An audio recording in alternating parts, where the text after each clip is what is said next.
it's funny because people that are not really into paranormal or that they're skeptic or don't believe, it's they're always going to find a way to prove that that's not real, right? I always say, hey, I don't judge you, just be curious. Yes. Like if you don't believe in ghosts, if you don't believe in energies, if you don't believe in life after that, it's completely fine. But just be curious about it. Don't just say or try to find an explanation to it, right? Did you hear that? Yeah. Okay, cool. Exactly. Yeah. Yeah. Don't mind if things start flying right now. No, that's not. No, by the way, there's nothing here. Like I cannot. feel No, anything? I don't Oh, feel thank God. anything.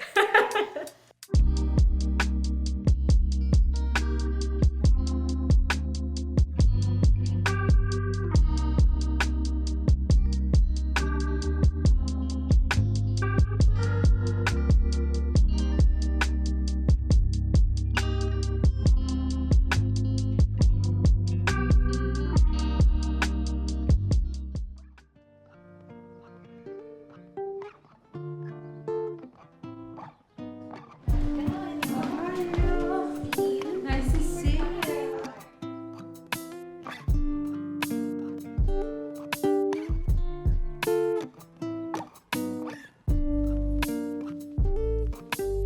Exactly. Just relax and then show yourself. Boom.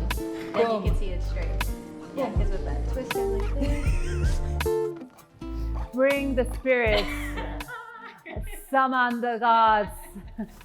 All right. Well, welcome, Marika. Thank you so much for being here. I'm so happy to be here with you, Aiko. People are going to notice you have an accent. So where exactly are you from? I was born and raised in Mexico City. What brought you to Toronto? Well, you know what? I've always been a very curious person and I love to travel. My mom worked in the travel industry for so many years.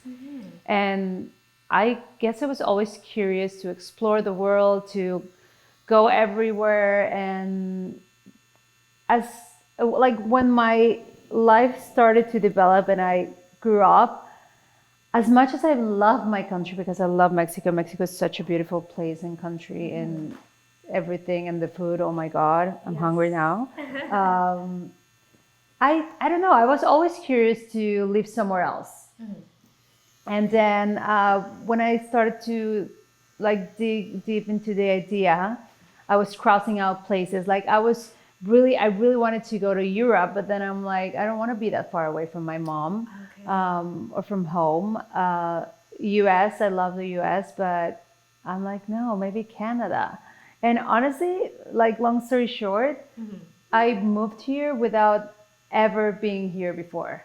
I don't know. I always remember Canada like as a nice place to be, and the people are in a way like more open to learn about other cultures, right?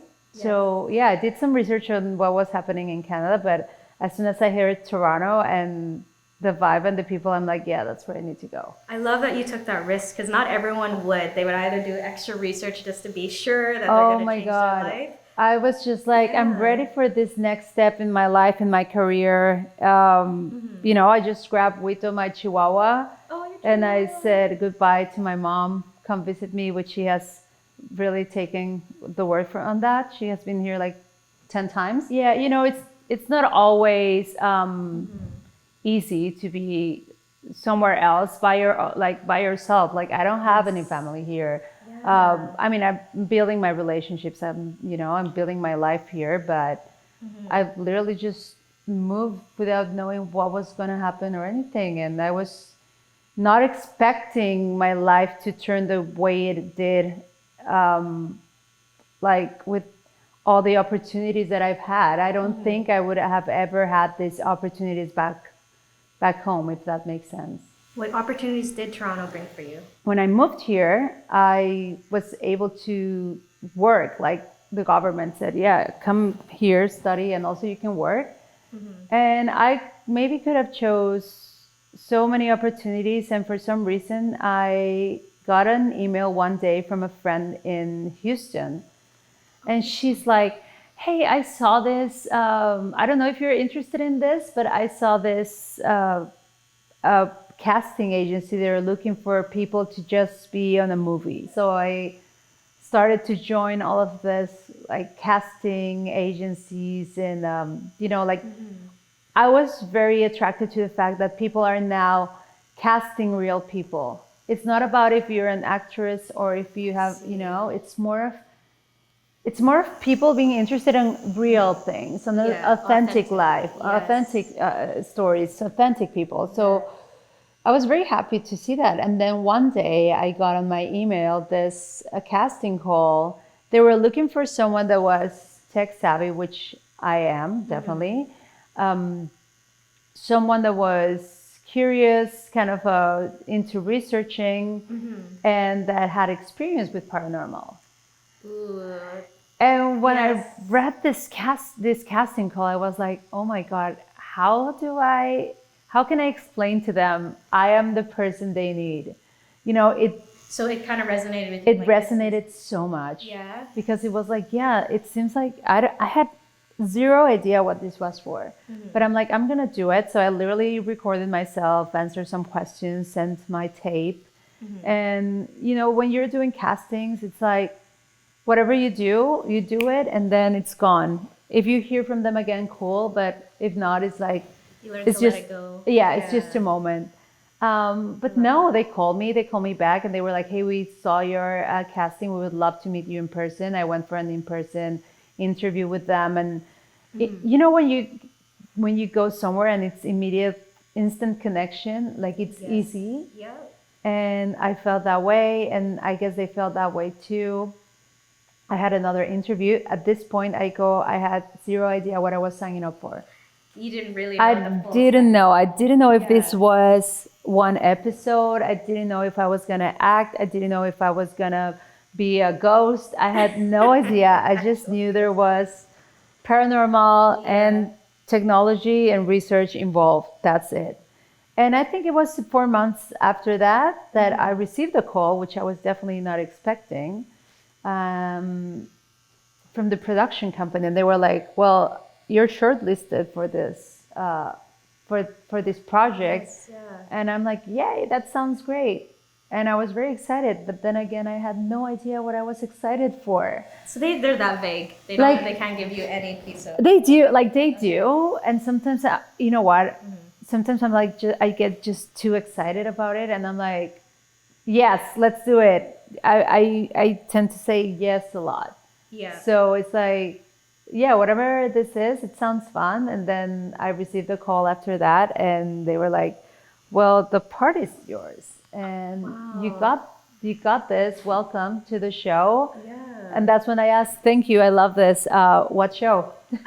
What am I doing? Is this one episode? And they were like, no, like it's 8 episodes. It's a full show on paranormal investigation, and you are a researcher for our show that's called Repossess.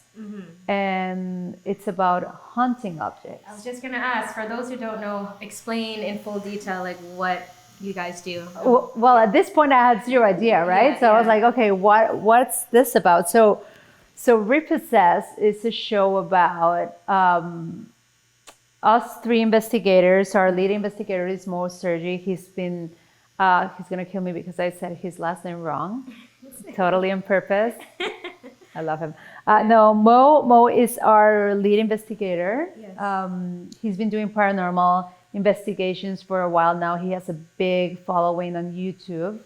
And Mo's the one that's in charge of, like figuring out all the tech part of what we need for paranormal investigation. There's so many toys you can use. There's like a REM pod. There's a magnetic field reader. There's we even go like analog, like we use compasses, we use a lantern, like lights. There's a lot to do, but Mo's the one that's in charge of like figuring out like what's going on, what are we doing here, right? Lee is a psychic. She's adorable. She's like mom vibes. Yes. Like Mama Bear. I Mama Bear, Auntie. I call her Auntie Crackers, and she hates it, but it's fun after a while. Yes. She's adorable. She was like our mom all the time. We were filming for 4 months, so we were quite some time together, and we created this beautiful small family. So Lee is a 6th generation psychic.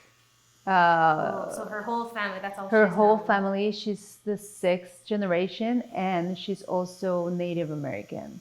So she's really, So, like, yeah, yes, there's wow. so much story, and there's so much that Lee brings to the show. It's impressive. And her psychic abilities, Aiko, I'm telling you, they're wild. Like, if there was ever a moment where we would feel in danger or uneasy, she would know exactly what was going on and what to do. And then I'm the researcher of the show, so which matches exactly with what I do in real life, which is be curious, ask questions. All the objects we were investigating objects, and because that's what the show's about, we do objects, 2 objects per episode, and we do full investigations on them, paranormal investigations. It's funny because when you see the show, the show's only 1 hour, 50 minutes Per episode? and it took us a week Just to per film that. episode. Wow. It That is was a lot. yeah. Sometimes it might be frustrated because it's like, oh, I wish you could see the full process and how we went from A to Z, right? The whole documentary. Yeah. Oh my God, I know. But yeah, it's wild to see that live on TV. So my part in the show is it's more of the person that's I want to know, where did you get that object? Why is it haunted? Like, what's who owned it before you? So what is your process going into that? Do you have a checklist of things that... We do. Like, this is a docu-series, so it's all real. Wow. It's not So scripted. it's not just like a scripted, No. like those paranormal shows we usually see. No. So cool. I mean, it's TV. We need to have like a logistic, of things. But it's all everything you see there. And honestly, when you see the show, you can, if you know me, you can tell it's me 100%. Yeah. Right? I'm genuinely scared. I'm genuinely screaming and swearing in Spanish and English. Yeah. But yeah, so the process is you can only plan so much with these things, right? Because people would bring their objects, and their objects they can look freaking scary. They can look like a voodoo doll from Africa that has nails on their eyes and, like something bad, and have zero energy. Like, we would try to read them and nothing would come out of that. Or it could be something that's so, I don't know, like a book, right? Something that's just like a normal item or whatever. And the energy would be like, oof. It's bad. Yeah, like, get this out of my face. So, like, the one thing I'm so curious about, like, how can an object get possessed? Like, can you break down just what realm or how that, like, something gets attached to any object? And can it be any object? It can be any object. Really? You know what? It's funny because people that are not really into paranormal, or that they're skeptic or don't believe, they're always going to find a way to prove that that's not real, right? I always say, hey, I don't judge you, just be curious. Yes. Like, if you don't believe in ghosts, if you don't believe in energies, if you don't believe in life after that, it's completely fine. But just be curious about it. Don't just say or try to find an explanation to it, right? So I believe it's a matter of energies. Like, we don't realize how much energy we live through every single day. Like, we are all magnetic fields of energy. There's so much energy. Even when you think about it, when you wake, it's just like as simple as when you wake up and you feel sometimes like you're drained. Yes. That's your energy. Your energy is low, or sometimes you're pumped. You're full of energy. So it's only logical that all of this energy is going to be like circulating and floating around us, right? So when someone dies, like, yeah, the body dies, or the body expires, let's put it that way, but not the energy. Yeah. Like, what do you do with all that energy? can you imagine the amount of energy a person would have after living 80 years, 90 years, 100 years, Yes. even 20, 30, I don't know. You know, it's just, we're just balls of energy.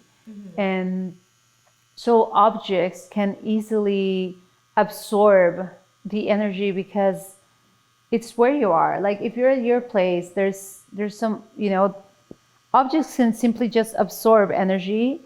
And sometimes when Does it have to be something nostalgic, like It that could connects be. to you, like someone's watch and they've been wearing it for that many years? that's exactly where I was Yeah, heading, and yeah. you hit the spot. That's the thing, right? You know what? It's not the object it's not the plant that would say, okay, and now I'm going to absorb energy from this. No, it's more like a nostalgic moment that when people die, their energy needs to allocate somewhere. So sometimes it's that. It's like there's a portrait, there's a mirror, there's, like I said, like there's a book, there's a clock, there's a watch, there's a doll. There's so many stories on dolls, Yeah. you know, dolls, and it could be like dolls for like, I don't want to say Barbies, but like dolls that people play with, kids, right? That they have their dolls or their plush toys or whatever. And you know why that happens? It's because they have a resemblance to a human figure. So because it's human-like. in Yeah, terms of it's human-like. features. So, Whoa. you know, sometimes it's just the energies need to stay present and find out where, if that makes any sense. So, And these spirits or whatever that goes into or possesses them, are they wandering spirits that just don't know where to go, kind of thing? you know what? There's so many options. There's so many stories and so many theories. If they have unfinished business, if they want to visit somewhere, if they're evil and they need revenge, or I don't know. There's so many reasons. But most of the time it's because they do want to, like, there's something that needs to be said, or there's an unresolved business, and they need to figure out a way to move on. Okay. Like cross the line and said, okay, yeah, I'm not here anymore. Sometimes even realize it. You know how curious it is that people tend to say, oh, this building is haunted. There's a small child, or there's a kid, or there's a girl that's always crying. Have you ever noticed how there's always like a kid? Yeah. Or like a small... That's the scariest one. Like, I right? don't want to see And some innocent child. I know, and it's like, I've seen this girl, all the rumors, whenever there's some place that's haunted or there's a presence, it's like there's a kid with white eyes and no feet, and they would like make all of this image. Not saying they're not right, Yeah. but you know why is that? Because kids are not conscious about death. So they don't know they what death. linger. Yeah, they linger because they don't know they died. They don't understand. That's even more tragic. I know. Sorry. No, that's the reality of it. That's why it debunks or just makes sense why there's more. Yeah, sightings. exactly. Or even, you know, like it's usually either that or the woman screaming in pain, or the old lady or the old man. You know, they're old souls. You never say, oh, there's a 30-year-old dude. Like, yeah, skating around with his skateboard around my apartment. You know, it's just a way to interpret like their essence. Okay. Well, take me back to your first experience growing up. Like, what was that? Oof. How old were you, and what happened? I'm not sure if I know when was the first one, but I do know that I grew up with these things. I'm gonna say maybe when I was 8. The first one that I remember is when I was 8 or 9 years old, and I remember I was sleeping in my room in the house that I grew up, and everything was like going off all the time. I had a typewriter, and I could listen to someone like typing at night. Yeah, my doors would open and close from my closets. The door of my room, I could hear people running on the ceiling. There was a lot of noises. I'm not sure I was scared. I was more like used to it in a weird way. And then when I was 10, my uncle passed away, and he was very young, and we were very close. And it was such an interesting, scary feeling, because after he died, I could feel his presence next to me 24/7. Like a standing, just heavy watching. Heavy. He was always like behind me or in my shoulder, or probably protecting me. I don't know. I was so scared. I was 10 years old, right? I would laugh because my mom, every time I would talk to my mom about this, she would be like, "Oh, that's so nice. Tell him how much you love him, this and that." And I'm like, "Mom, like, yeah, but I'm scared." Like, I was 10 years old. Come on. Yeah. She's trying to make it a positive. Exactly. She always does that, and I love her for that. But yeah, so that happened. And I guess as time passed by, then I was a teenager, and my friends and I were stupid enough to play all of this, like, not the Ouija board, but kind of like similar games and invoking spirits and all the irresponsible things you used to do when you're a teenager. What other games are there aside from the Ouija board? Well, you know what? We used to play a game called Red Book. I don't know that one. What is a Red Book? I don't even know if it's...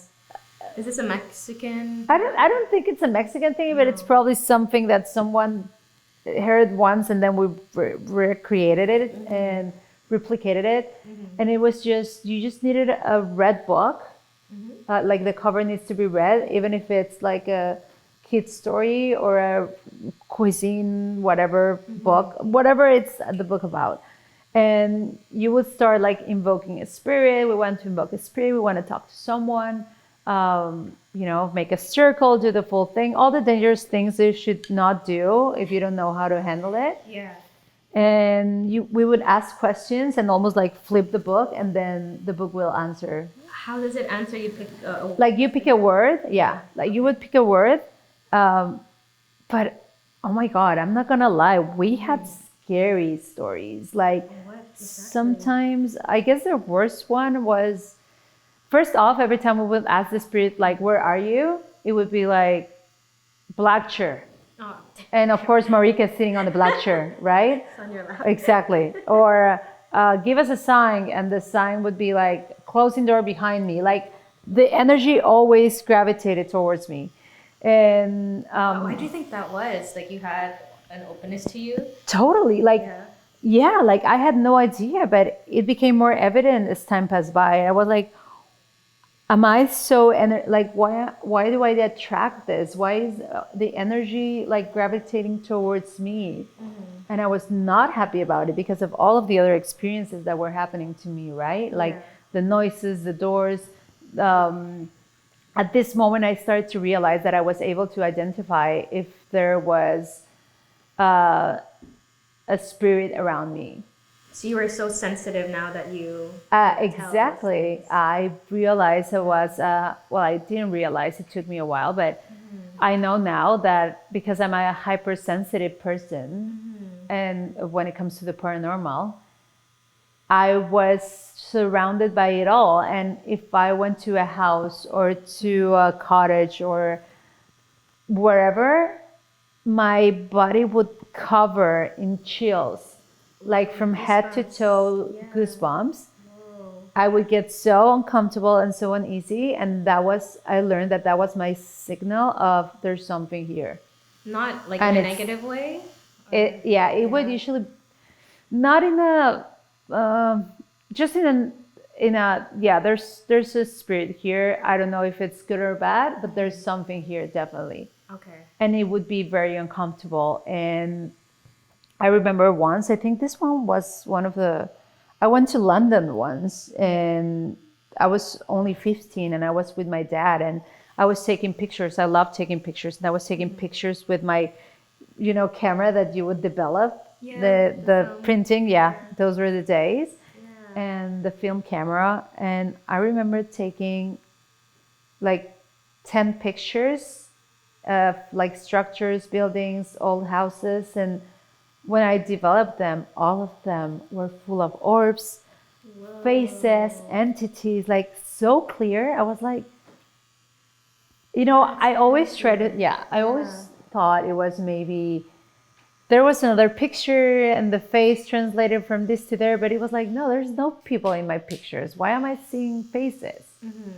So They it were was just blatant, like clear photos. Wow. yeah, it was wild. And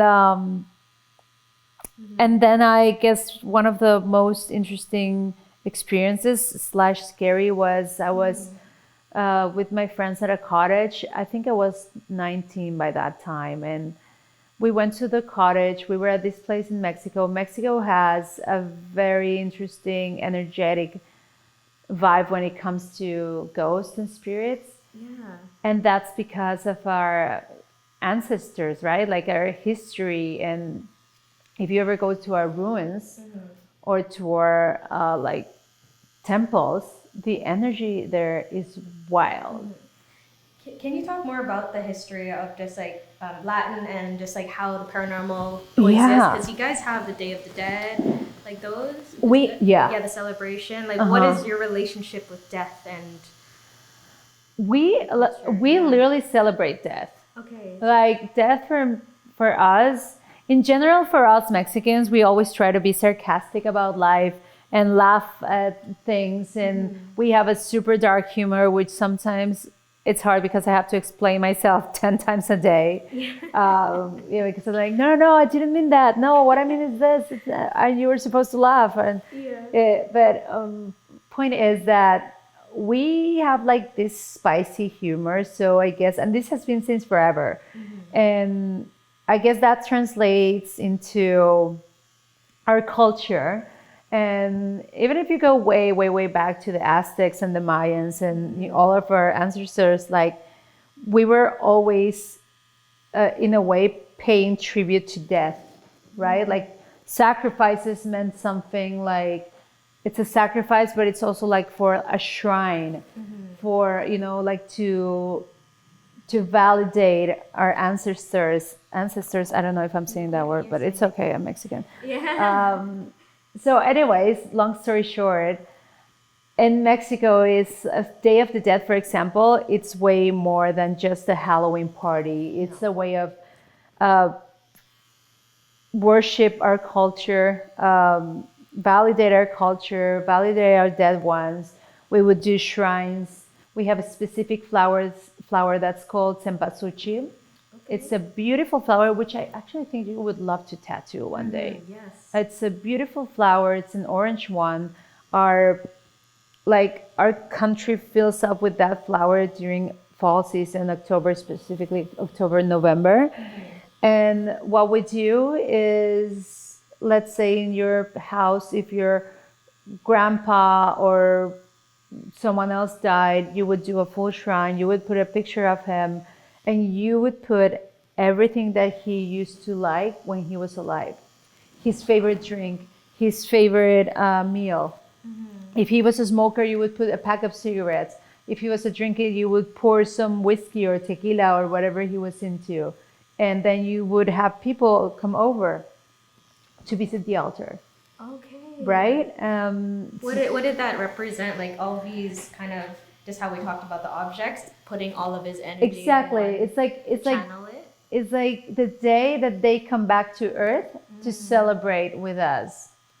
So it's a folkloric way of us bringing back the death and remembering our past ones in a beautiful way. That's why we also have this representation of the skull, the Katrina, the famous Katrina that it's been like all over the world. That's representation of the dead. Like she's an elegant woman and she's like all wearing colors and in a way making death happy, like a happy moment. So the female version of the Reaper, but yes, exactly, and more elegant and cool and fashionista. No. Yeah. That's so fascinating. So yeah, and that's what, and it takes me back to that moment when I was like, should I be scared of all the things that I'm feeling or should I explore them? Right? I was curious enough, but I was always so scared enough. And I remember this one day that I went to the cottage with my friends, and in this place in Mexico, which brings us back to the why Mexico is such an enigmatic field for energies. Even like side note, even like when you think of the UFOs and all of this like new apparitions or whatever's happening in the sky, a lot of them have happened in Mexico. I hear that, yeah. It's a hub. And if you go to Mexico, and if you get deeper, like deep into the map and figure out where these places are at, they're like very specific position in the map. So I went to this place called Valle de Bravo, which is very close from Mexico City. It will usually be a place where you go for the weekend. A lot of people from Mexico City have cottages there. There's a lake. There's activity to do. It's beautiful. But the energy is so big. And in what sense? Like when you go there, what do you feel? You get overwhelmed. Even like in the highway, I've seen so many things in the highway, especially at night. I wouldn't say it's not like, oh, there's a person standing in the middle of the road. It's not like that. It's like, you're in the highway and you're just observing and you can feel the energy. You can feel the entities there. And when I got to my friend's place, I was like, so do you have any ghosts around here? Because this is a very enigmatic part of the city. Well, not the city, part of Mexico. Yeah. And she said, well, actually, yes, there's been a lot of stories about a little girl that's been surrounding my house. That's the only thing she said. Nothing else, okay? Yeah. And then we're bringing all the stuff from the car to the house. And it took me 5 seconds to feel all the chills in the world. And I looked to this, there was like an arch outside the house. And I'm like, oh my God, that's where they see this girl. And I looked at her and I'm like, is that where you see the girl? And she like froze. She's like, how do you know this? And I'm like, I can feel it. It's crazy, the energy. And then she started to tell me like all the stories and all the people that have seen her. And, and I'm like, okay, that makes sense. And then at night we were just by the fire, having drinks, talking, and I started to take pictures of the fire. I'm always attracted to fire, right? So I was taking pictures of the fire, and my friend was with her partner, and I'm like making this photo shoot, like, oh, I'll take a cute picture of you too. So they're looking at each other. I take the picture, and this is with one of those like digital cameras, like a Cybershot Sony or whatever. I don't remember, but classics. I remember like going back to the picture and looking at it, and when I zoomed it, there was a girl in between them. Whoa. But I'm not lying. Yeah. It was so obvious. Like, it's not like you would say, oh, that's a coincidence because the fire this. No. It was the full face. It was like she looked like Asian, so it's not like it could be any of my friends just like popping up there, right? And she was almost like showing, like she had like popping through. I was impressed by it. I'm like, well, if this doesn't validate the girl and the spirit and the experiences, like if people don't believe in these things, like I don't know what else they need to have proof about, right? Yeah, that's incredible. It was wild. Is there also a reason why they show up on pictures but not physically? I don't even know if they realize, I don't know. There's been pictures of ghosts since forever. Yes. It's a thing. Like, it's, if you go on the internet and you literally like look for ghost pictures, you're gonna get pictures as old as pictures. Yeah. Of course, there are some pictures that were then like identified as, because of the lack of technology and the being all analog, there would be like, that's a light effect or that's an overexposure, or, like a lot of explanations. But there's also some picture that is like, how did that even happen? Like that guy, yeah, exactly. That guy died 3 months ago and now he's in the picture. Like, explain that to me. There was one episode we filmed in Cornwall that was scary, and we were at a courthouse. What object was this? Or if you're allowed to. This was it was. You'll see you'll see this episode. It's actually episode 1. But a judge died in this courthouse. So we were kind of like investigating the whole area. And I'm telling you, it was so scary that I ran and I hugged the first person that was next to me. And it was hilarious because it was like our local paranormal investigator. We would have like a local person per episode that would be the one that would say, hey, this is where things have been happening, or there's a legend of this and that, or there's a story about this and blah, blah. And this guy, oh my God, I ran and hugged him like if it was my mom and I haven't seen her in 10 years. Oh, and I was like, I'm so sorry. I'm so scared right now. That was so creepy. Absolutely scared for your life. Oh my God, seriously. There's a lot of things that happen. And you know what? I guess that there was a moment in my life where I had the opportunity to explore this in depth. Like I got reached out by some random person. I was in a club, dancing with my friends, minding my own business. And I would never forget this person. I could see her eyes staring at me and she like flew across the room. She got into my face and she said, but you could see I don't know if it was alarming or the honest in her eyes. Like she was so impressed and she's like, do you know who you are? And I'm like, oh girl, are you okay? And I'm like, I guess, is this like, what's going on? And I didn't know what was happening. She's like, no, like, do you know that you're a portal? But she was like impressed. She's like, you are a portal and you can communicate with spirits and other dimensions. Did you know this? Oh, so she saw you across the room. Maybe it's like you had this God. aura or something. Yeah, it threw me off completely because I was like in a club drinking with my I was 19, of course.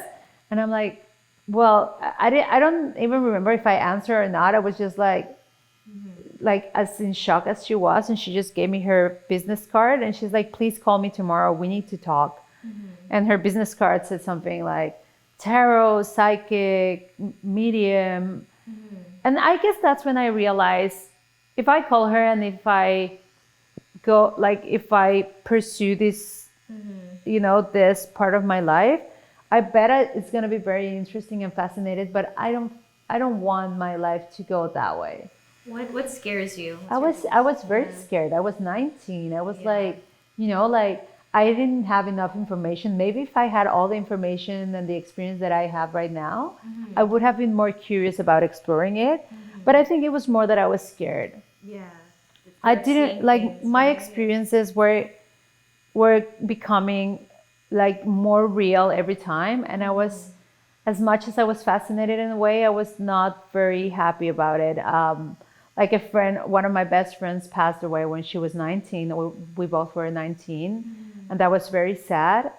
But in a way, she stayed present with me for so long and I was so scared. Like that was the first time that I actually saw someone like physical. Whoa. She was 19, like I said, and she passed away in an accident. And then I kept on dreaming about her. I talked to her in my dreams. I once woke up with she loved to draw rainbows. And I have my mom as a witness if anyone wants to reach out to her. I woke up with a rainbow in my hand. Like the sunshine? Like literally like if someone had drawn a rainbow in my hand. Freaky. Whoa. Obviously, it was like, what is this? My mom was even like scared / mad at me. She thought I was making this up. And I'm like, I wish I could make this up. Like, this is so creepy. And Caro, my friend, used to do this. So that was even creepier. And then I think it was a couple of months after that, I went to New York with my mom. We were celebrating her birthday. She was going out with some friends. So I stayed in the hotel. And this was probably the creepiest. I was going to my room. I think I just went from some snacks or whatever at the lobby. So I got into the elevator and I was just going up my room. Then the elevator opens up and this person comes in and it was my friend. Out And of the elevator. she came inside the there was more people, so I was not like screaming or anything. I just like paused for a second, and I was like, this is my mind playing a trick. This is not my friend. So I was so scared that I wouldn't even look at this person, but I knew it was her. And then when she walked beside me and left in another floor, thank you. When she left the elevator, I saw her again, and I'm like, Caro, if you're here, please don't. Like, this is creepy, man. I'm by myself. Don't do this to me. And then I went back to my room, and I was ready to go to bed. I turned off all the lights, and it's New York City, so it's never going to be dark. Turned off all the lights. I had some light from the outside, and she was just standing there in front of me. Whoa. And it was so scary because in a way it's like, yeah, that's my friend. I shouldn't be scared, but who wouldn't? Like, you know, it's just, and it was her. Like, I think it's even more scary when it is someone you know. oh my God, you know? Yeah. It was so scary. And I'm like, I'm dreaming. I'm in the limbo. You know, this moment that you're in limbo before you're sleeping, that you're starting to fall asleep, but you're still conscious, but not really. That's the time where you will be more vulnerable to experience these things, right? Sleep. Yeah, like before you sleep, like this moment when you are about to sleep. Okay. So I thought maybe it was that, and no, when I was covering myself with the blankets, and then when I looked again, she was still there. So I just waited till I fell asleep, but it was so scary, and I'm like, I don't know, no, I don't want to. I'm too scared for it, and. This was at 19. Yeah, I was 20, yeah, and I think after this I just embraced the fact that I was able to have this hypersensitivity, and I would know when someone is off, when something is off. I am an expert in reading. I won't say auras, because it's not like an aura, like, oh, you have a green aura. It's not like that, but at least energy. Yeah. Did you hear that? Yeah. Okay, cool. Yeah. Don't mind if things start flying right now. No, that's not. No, by the way, there's nothing here. Like, I cannot. No, I don't feel anything. Maybe at night and on the hallway, but not inside your studio. Okay, good. But that being said, you know, it's like I just didn't want to. Just open that door. Yeah. Isn't it? Yeah. But I'm very good at reading energies. Yeah. And I have all of the witnesses in the world, like all my friends. Sometimes they even get mad at me because I'm like, oof, that person that's with you, man, get rid of her. She's not a good person. She doesn't have good intentions. So it does translate to more just current people who have really bad intentions. Oh my God. And I don't know if it's a blessing or a curse, but I'm never wrong. Yeah. And I'm like, sometimes I'm like, I'm telling you this and this and this is going to happen. And it happens that way. Not that I can see the future or anything, but I just sense it. It's the energy. Do you think it's linked to intuition? Like For sure. Yeah. So that kind of our inner compass trying to tell you, hey, for sure. You might not see this now, but this person will. Oh my God. Always trust your instincts. Always trust your guts. And, you know, and I guess that's something that also helped the show for us to tell the stories in the show, right? Because our point in the show is not to scare people, is not to, I guess the differentiator from other shows is that we're more of storytellers. Yeah. We're giving a voice to the objects. We're giving a voice to the spirits of the objects, to the stories. Like, every episode has so many stories. And honestly, I wish we could show everything that happened behind the scenes, because... So half of the things are not even posted. Yeah, because, at the end, like I said, at the end of the day, it's television. So you only have 50 minutes to do all this, right? So... I'm glad we have such an amazing team, and they made an excellent job at communicating our stories and showing them and summarizing them in a way, right? But we had so many guests in the show, and I'm sure um, they can all witness and testify how much time we spend on every object. Yeah. Because at the end of the day, even if it's on the show or not, our intention, like I said, is to give them a voice. Not only the owners of the objects, but the spirits. Because people immediately, as much as there are very scary stories, people immediately will associate paranormal and death with demons and bad things and scary. And no, sometimes it's just a poor lost soul that needs to clarify something or needs some rest, or What are the likely chances of like encountering a demon? Is there such thing? There are. Yeah. There is. And it's scary. And like I said, like the show has very nice and emotional moments, but there's also very scary situations, and some entities were not as comfortable to investigate than others. I can. Can you speak on that, or is that? Yeah. So what episode or not? You don't have. Yeah, I can say you mean like what episode was like? Yeah, that one that really kind of threw you off and was negative and. There was an Vancouver was something else. Like filming in Vancouver was, I think, one of my most interesting, for me, one of the most interesting episodes. The energies were there for sure. And I was wearing this device, those devices again. The ones with the voices, oh my God. And I was wearing, while we were investigating, a Ouija board, actually. That's the object. Yeah, that's the object. That's the worst object. Oh my God, that's the word. Like, why do you even, Yeah, right? exactly. We were investigating this object, this Ouija board, and it had a full story. It was not just a regular, like all of our objects have stories, right? Yeah.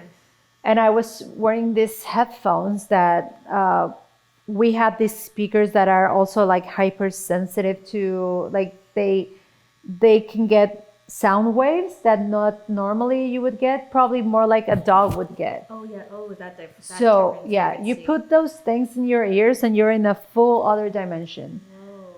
And that was so scary because while we were doing the full investigation, Lee would be like trying to connect with the spirit, with the energy. The owners were there just like scared / curious. Mo was using all the technology, and I was just listening to so many people breathing next to us, and it was not any of us. Oh, that is so and I'm like, guys, there's so many people breathing around us. There's someone next to me. There's someone around, like behind you. It was so like, that was scary. It was a scary moment. There was also one that actually made the news. Yeah.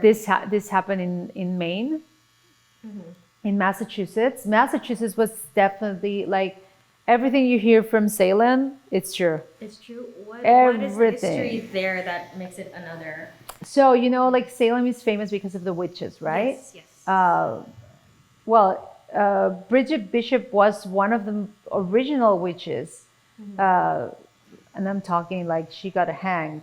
Oh, like okay. that old. Yeah. And Salem was pretty good. The witches, the stories, everything, the people we met. And then we went to Maine, which they, by the way, have the best lobster roll I've ever had in my life.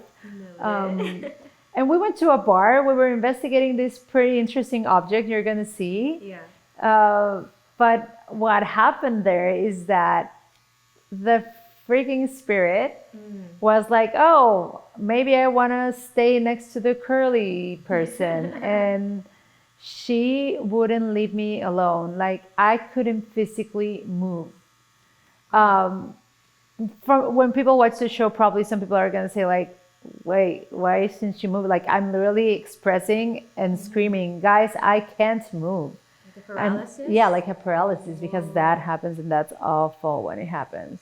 Yeah. But yeah, the energy there was so big, and like I said, it was fun because it actually made the local news. I guess it's hard to avoid all the history that's happened throughout these years, right? Like, well, it'll be there. Of course, you know, you're not going to get the same energy that you will get in a farmhouse of a cute family that unfortunately passed away because time, rather than Gettysburg, where all the war activity happened, right? Oh, absolutely. Or there's a reason why they will always talk about asylums and psych wards and hospitals, even bars and nightclubs.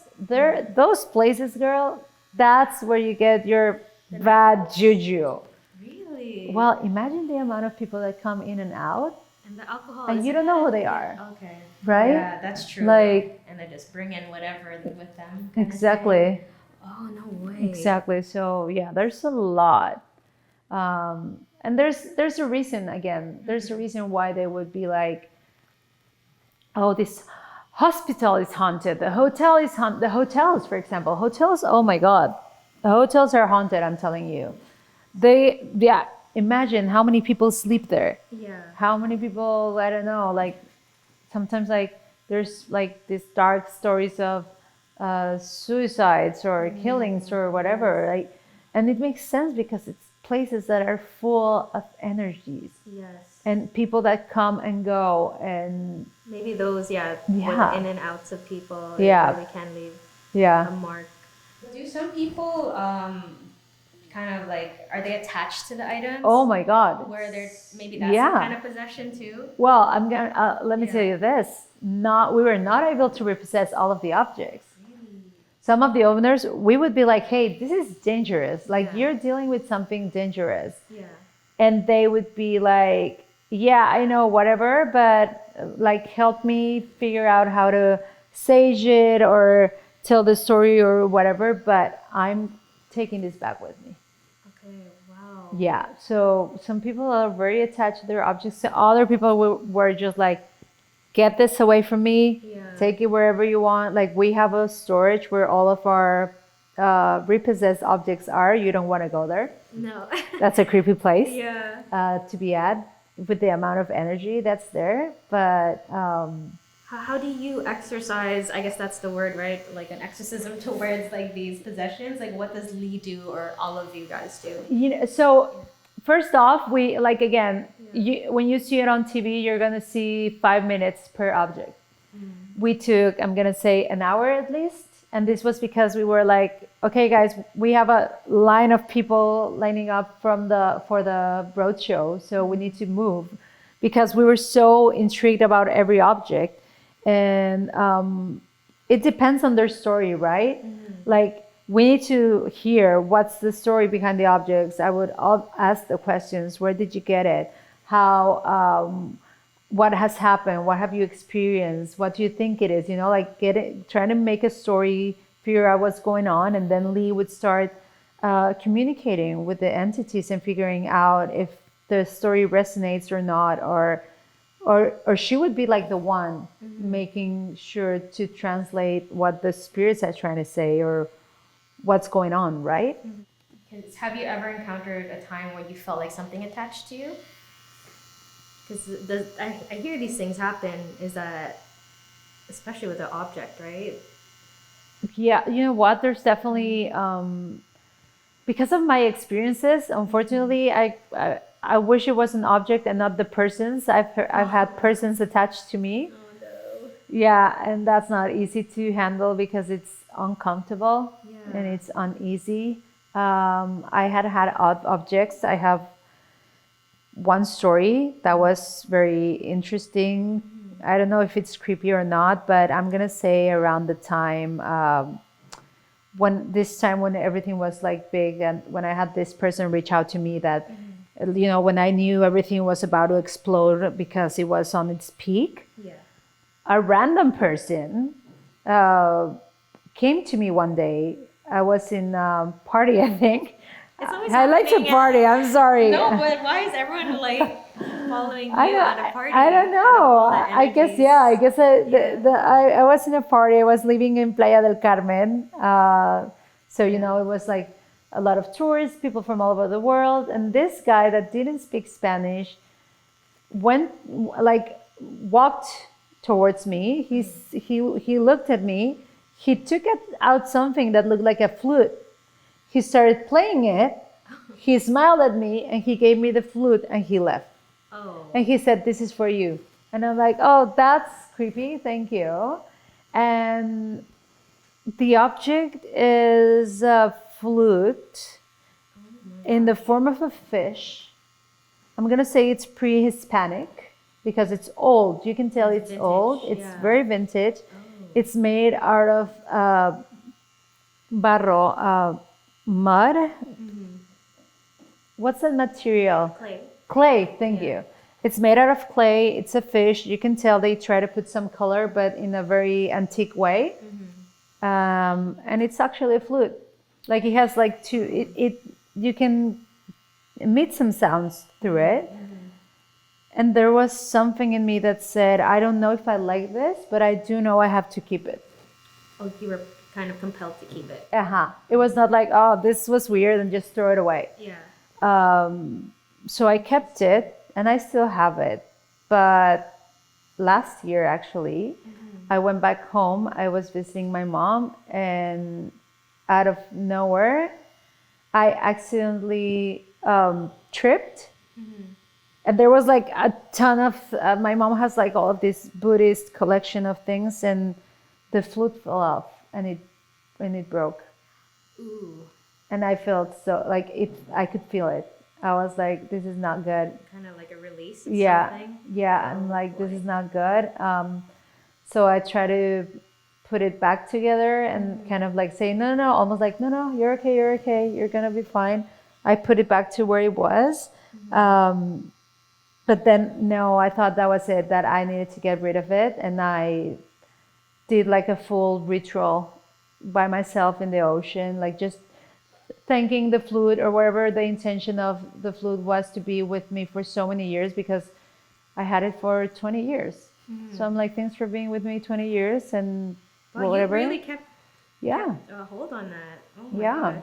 And actually, from the show, we filmed 8 episodes. We met so many people and so many people were super nice and super kind. They were always like, Marika, I would like for you to keep this. And they would give me rocks or medallions or things like that. And I have a box in my place. Haunted? Maybe. You know what? Maybe. But I just, it's that sense of, I cannot get rid of these objects, right? It's like, there's a reason why these objects ended up in my hands and I need to keep them. But for sure, if I feel that something is off, I would immediately be like, nope, no thanks. Because like working with these people and just going through all of this experience, like what did you learn about death? What's the main takeaway that you can all put us at ease because like this is something we will deal with? And you know what, I was very happy to meet all of these people. I was very happy that we were able to meet and give them a solution. I guess the thing that I liked the most and that I learned was that it's very important to be open and to be curious and to not judge people for what they think or what they believe in, right? I could tell how so many people were frustrated, almost like, I'm coming to you guys because no one else will believe me or no one else understands, or people are trying to find so many explanations for this and I know it's not. So it was very rewarding to validate their stories. yes, That's the thing that I learned. I was like, you know what? It's impressive how easy it is for us humans to immediately judge, immediately criticize, immediately invalidate, or even make fun of, like, oh, she's crazy, he's crazy, or they're crazy, right? Like, no, trust me, we talked to and we investigated so many objects and we talked to so many different people from the US and from Canada. And just by talking to them and sharing their stories was such a heartwarming moment because you could tell how important it was for them to feel validated. And when you see the show, I guess I was so happy to see the final result because you can tell how genuine everything is, right? Like you can tell how they feel happy, how they feel rested. And you know what's more interested? That some of them are paranormal investigators. Oh, that needed Some of extra help. yeah, can you imagine like what they've been through with their objects? Yeah. Coming to us being paranormal investigators, that was like, oh wow. And I'm also curious to know when it comes to like I guess society now. I've been seeing so much more of these contents. That's why it's really incredible to see like what you guys are doing with your show. But why do you think that shifted? Why have people now become less skeptical or a little bit open to that realm? You know what? I guess it's because of all of the options that you have now and all the platforms. Yeah. You know, I think as much as the internet and the social media can be a bittersweet spectrum, the fact that you have all of these channels and you are able to show your content and show your experiences and how everyone now is a reporter and you can just document world news with your phone because you were there at that moment. I guess that was a big door that opened for everyone to explore more content and be more open about certain topics. I appreciate how much now paranormal is like there's full on channels that are all about paranormal. I'm guilty of watching all of them. Thank you. I love them. Especially YouTube. Yeah. Oh my God, seriously.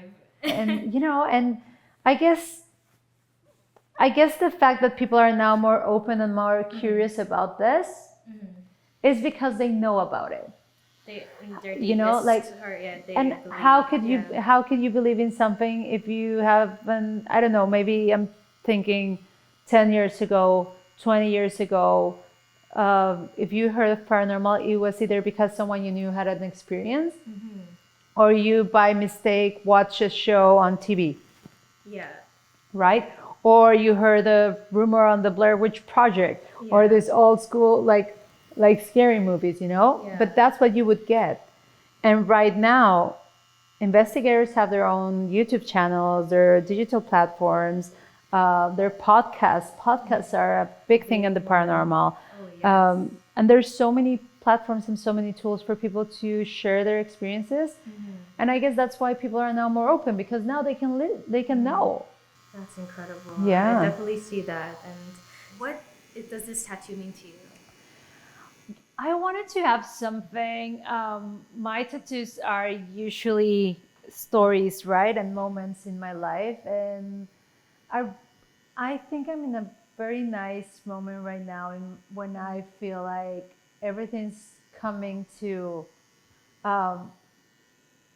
Like if a midlife crisis was positive, you know, like a midlife good crisis, and I really wanted something to show my biggest passions. That's like music, photography, traveling, fire, the match that I have with my partner, and you know, at the end of the day, having like this design by you means a lot because I wanted your vision on it. I just wanted to transmit like what Marika is in a nutshell and what I'm passionate and what I love about. And I think it looks beautiful. And at the end of the day, when you combine all my passions, it takes me to my curiosity for life and the world and why I ended up being a researcher, right? So this is a totem of just exactly who you are. So we are nearing the end. We're basically done here. I just remember you were making a tattoo. I completely forgot. The whole time. You can just tattoo my full arm. I can talk for ages.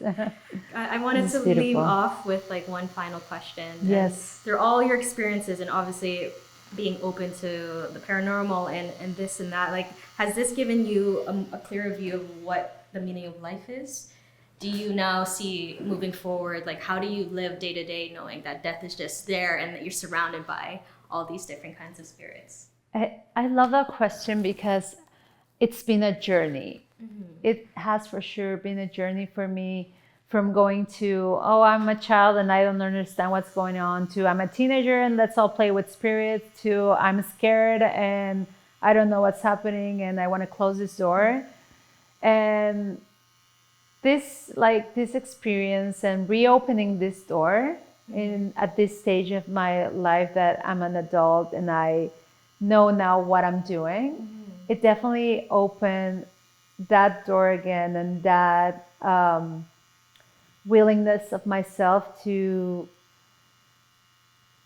just embrace every moment and embrace every opportunity that comes, and accept my gifts for what they are, right? Like sometimes I would be very judgmental of being hypersensitive or so sensitive or intense or being all this receiving all this energy and feeling overwhelmed, and I guess I learned after the show and after all of the experiences I've had in my life that it's beautiful to be this hypersensitive, and it's beautiful to be able to help other people and or share stories or I don't know, like give closure.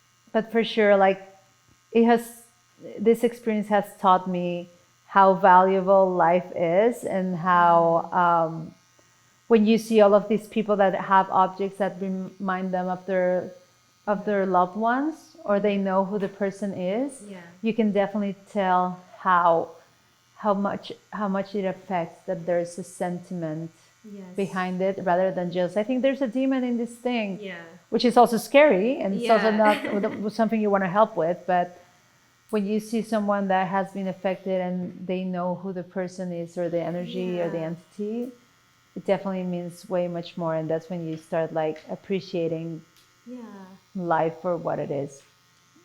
Way much more. Thank you for letting us into this world and sharing your perspective. Oh my God, we are done. So happy. Oh my God, it's beautiful. Thank you so much, Marika. This was awesome. I love it. Thank you. All right, that's a wrap. Check it out. Check it out. I love it. Oh my God.